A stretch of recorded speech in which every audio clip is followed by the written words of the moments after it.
Hello, denizens. Welcome to your COVID-19 report number 3, or as I'd like to call it, the COOF report.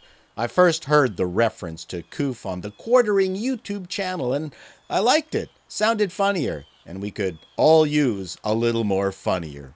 The first thing I'd like to address is this vicious rumor that's going around in the comment section that my COOF report videos are just a pre-recorded video of me moving my mouth behind my mask and then accusing me of overdubbing recorded audio over the same video over and over again.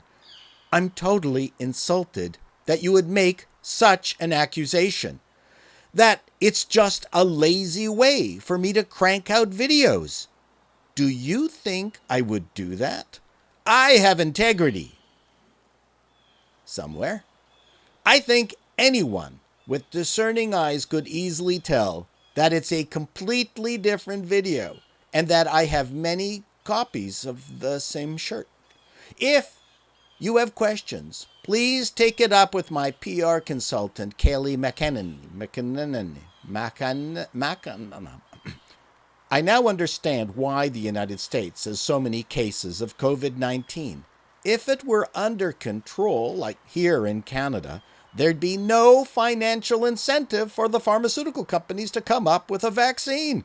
A vaccine will only make money for the company if there are lots of people to inoculate. I understand that the American government has paid almost $2 billion so they can give out the vaccine for free, which is great.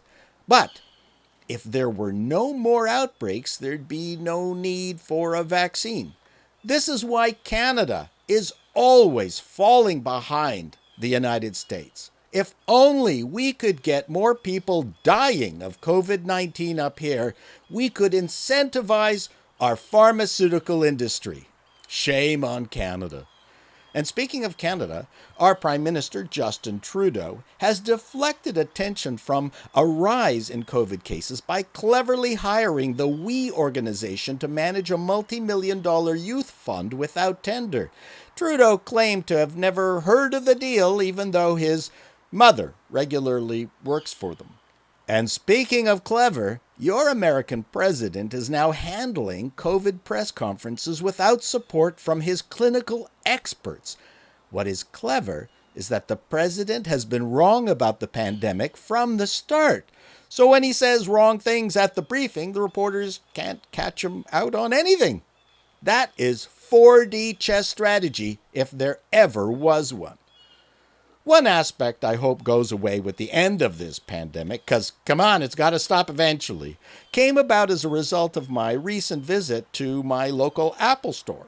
One of the great things about the Apple store is that you can touch everything. The bad thing right now is masked elves are following you, spraying down everything you've touched. I know they have to do this, but it doesn't make me feel any less guilty. And I know they're watching me, hoping I don't touch yet another one of their products so they don't have to sanitize it immediately afterwards. Come on, at least wait till I leave the store so I don't feel like Typhoid Mary.